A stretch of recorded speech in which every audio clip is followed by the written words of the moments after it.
আজি আহিছিলোঁ আমি ক'লে বাদ দিয়া যাবলৈ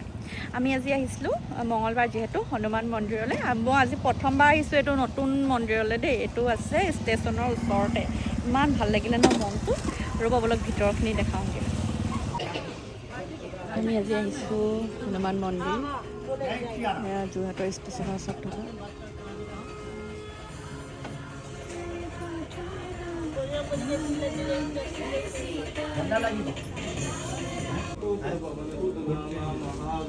এইটো ৰাস্তা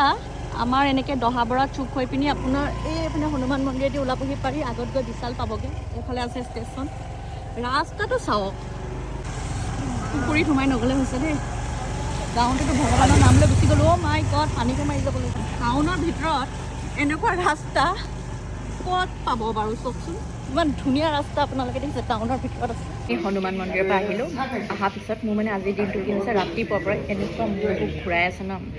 চক্কৰ বহুত আহিছে মোৰ মন্দিৰৰ পৰা ওলাওঁতে মাথাটো ঘূৰাই আছে একাপ খাই দিছোঁ চেনি দিয়া ব্লেকভিল্লাত নাই মাথাটো ঘূৰাইছে নহয় পৰি যাম লাগিছে কি হৈছে নাজানো পাহৰিয়ে থাকিলোঁ আজি এটা কুৰিয়াৰ লগালোঁ ডিটিকিচিত আৰু এটা আছিলে বঙাইগাঁৱতো নহ'ল গুৱাহাটীৰ ভিতৰত হৈ গ'ল এতিয়া আমি আকৌ ডাকঘৰলৈ আহিছোঁ নেক্সটটো পাৰ্চেল লগাবৰ কাৰণে ভাগৰি গৈছোঁ দেই খোজকাঢ়ি মহাবীৰ জয়ন্তী আছিলে আমি গম নাপাওঁ ন এটা ডিটিকিচিত পঠিয়াই দিলোঁ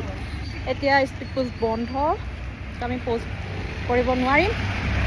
ইমান দূৰ আকৌ কাইলৈ আকৌ আহিব লাগিব এতিয়া কল্পনাত মোচা খাম বুলি যিহেতু ৰুমত খাবলৈ আজি 31st বনাবলৈ টাইম নাই বাহিৰতে খাওঁ বুলি আহিলোঁ মানুহ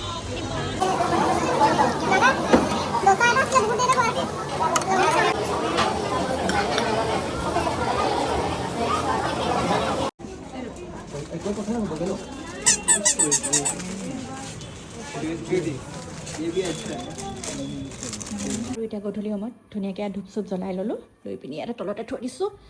আৰু এইফালে মোৰ এইখিনি কাম বাকী আছে এইখিনি দেখিছোঁ নহয় এতিয়া এইখিনি পেকিঙত লাগি যাওঁ কাৰণ এইখিনি পঠিয়াবলৈ আছে বহুত দূৰলৈ তো এইখিনি লাগি যাওঁ বাকী নেক্সটটো ব্লগত লগ পাম